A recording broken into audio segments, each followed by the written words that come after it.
एक क्वेश्चन है JEE advance 2012 का, जिसमें पूछा है the total number of ways in which 5 balls of different colours, मतलब वो आइडेंटिकल नहीं है, यूनिक है सारे 5 ball, can be distributed among, distributed है, देखो एक डिस्ट्रीब्यूटेड होता है एक डिवाइडेड होता है, distributed among 3 persons so that each person gets at least 1 ball. 3 लोग हैं और 3 लोगों को कम से कम 1 बॉल मिलना चाहिए, मतलब 0 बॉल किसी को नहीं मिलना चाहिए, 1 बॉल तो रहना ही चाहिए। तो केसेस बनेगा इसमें, 3 लोग हैं ना, तो ए बी सी ये 3 लोग हैं और केसेस बनेगा। केस 1 ऐसे होगा,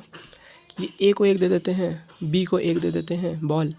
और जो बचा टोटल 5 है ना, तो बचा कितना 3 चल जाएगा सी के पास।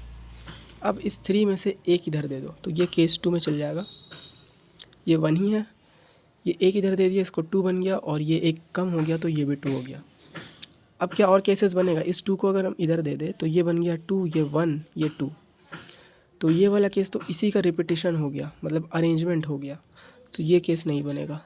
क्योंकि केस को अभी हम लोग आपस में अरेंज करेंगे, हम लोग बस मेन केसेस बना रहे हैं। तो पॉसिबल केसेस 2 ही है, और आंसर लाने के लिए केस 1 और केस 2 को ऐड करना पड़ेगा, केस 1 प्लस केस 2।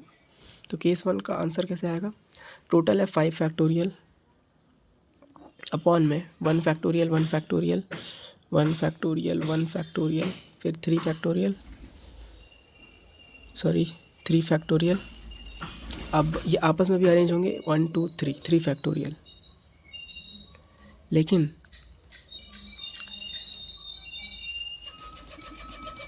एक मिस्टेक हुआ यहाँ पर, यहाँ पे 2 फैक्टोरियल आना चाहिए था, ये 3 फैक्टोरियल के बदले, क्योंकि 1 2 बार रिपीटेड है 1 ये वाला, तो 2 फैक्टोरियल हो गया। और ये आपस में भी इंटरचेंज होंगे, मतलब अरेंज होंगे, तो इसको 3 फैक्टोरियल तरह से अरेंज करना पड़ेगा, 3 जगह पर अरेंज होंगे, तो 3 फैक्टोरियल, ये केस 1 हो गया। अब केस 2 करते हैं, केस 2 हो जाएगा, टोटल तो 5 फैक्टोरियल है ही, वो तो आता ही है, और अब 1 फैक्टोरियल, ये 2 फैक्टोरियल, ये भी 2 फैक्टोरियल, और रिपीट 2 चीज़ कर रहा है, तो ये 2 फैक्टोरियल हो जाएगा, और मल्टीप्लाई होगा 3 फैक्टोरियल से, क्योंकि 3 जगह जा सकता है, ये लोग आपस में इंटरचेंज हो सकता है। तो इसको सॉल्व करेंगे, ठीक है कर लेते हैं। 5 फैक्टोरियल कितना होता है 120, 3 फैक्टोरियल होता है 6, और ये हो जाएगा 6 इंटू, ये हो जाएगा 2, तो ये कट गया, और ये आ गया 60 प्लस प्लस, ये कितना हो जाएगा 5 फैक्टोरियल मतलब 120 इंटू 6 अपॉन, ये कितना हो जाएगा 8, 2 2 ज़ा 4 2 ज़ा 8, ये हो गया, ये इसका वैल्यू हो गया 0, 6 12 का 2 1 कैरिड, 6 1 720/8, 8 9 72 और 0, तो 90 आ गया इसका, तो 90 प्लस 60 टोटल हो गया 150 आंसर।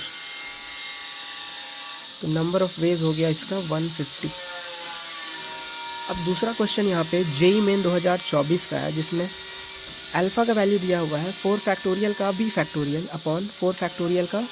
पावर 3 फैक्टोरियल, और बीटा दिया हुआ है 5 फैक्टोरियल का फैक्टोरियल अपॉन 5 फैक्टोरियल का पावर में 4 फैक्टोरियल। काफ़ी कंफ्यूजिंग है, और ये पूछा है कि अल्फ़ा या तो नेचुरल नंबर होगा या नेचुरल नंबर नहीं होगा, एंड बीटा या तो नेचुरल नंबर होगा या नहीं होगा, बताना है, टिक करना है कौन सा होगा। तो अल्फ़ा से स्टार्ट करते हैं, तो अल्फ़ा होगा 4 फैक्टोरियल मतलब 24 का फैक्टोरियल, और 4 फैक्टोरियल का पावर 3 फैक्टोरियल, 4 फैक्टोरियल के पावर 6, राइट, 3 फैक्टोरियल मतलब 6, और बीटा होगा 5 फैक्टोरियल मतलब 120 का भी फैक्टोरियल, और 5 फैक्टोरियल की पावर 4 फैक्टोरियल मतलब 24। अब यहाँ से एक पैटर्न दिख रहा है, फॉर्मेशन ऑफ ग्रुप में इसी टाइप का कुछ दिखता है। मान लेते हैं कि 24 टोटल है, 24, और 4 को 6 बार, मतलब 4 का ग्रुप बना दिया, 1 2 3 4 5 6 ग्रुप्स में 4 लोगों का हमने ग्रुप बना दिए। तो इसको लिखने का तरीका होता है 24 फैक्टोरियल अपॉन 4 फैक्टोरियल की पावर 6 हो जाएगा, और इनटू में 6 होगा क्योंकि 6 बार रिपीट कर रहा है, 1 2 3 4 5 6 बार रिपीट कर रहा है। यस, और ये तो डिवीजन का होता है आंसर, टोटल नंबर ऑफ अगर डिवाइड किया जाए ग्रुप्स को, और कोई भी डिवीजन इंटीजर आता है, राइट। हम लोग ऐसा बोल नहीं सकते 2.5 का ग्रुप बना रहे हैं, हम लोग को इंटीजर ही लेना पड़ेगा। और ये चीज़ नोट करने का चीज़ है कि ये तो अल्फ़ा है, तो अल्फ़ा हो गया ये, और ये हो गया 6 फैक्टोरियल इंटू ये आई हो गया, तो अल्फ़ा तो इंटीजर आ गया यहाँ से, तो अल्फ़ा इंटीजर आ गया, और इंटीजर आया मतलब वो नेचुरल नंबर भी है, तो नेचुरल नंबर टिक हो गया। अब बीटा का बारी, बीटा को भी उसी तरह से 120 है टोटल, तो 5 का ग्रुप बना दिया इसको, और ये कितना तक चला, 24 ग्रुप्स टोटल आया है। तो इसको कैसे अरेंज करेंगे, तो इसका डिवीजन ऑफ ग्रुप्स हो जाएगा 120 फैक्टोरियल, 120 फैक्टोरियल अपॉन में 5 फैक्टोरियल की पावर 24, और ये 24 बार रिपीट कर रहा है, तो 24 फैक्टोरियल, और ये डिवीजन क्या होता है, इंटीजर होता है, और ये पूरा बीटा है।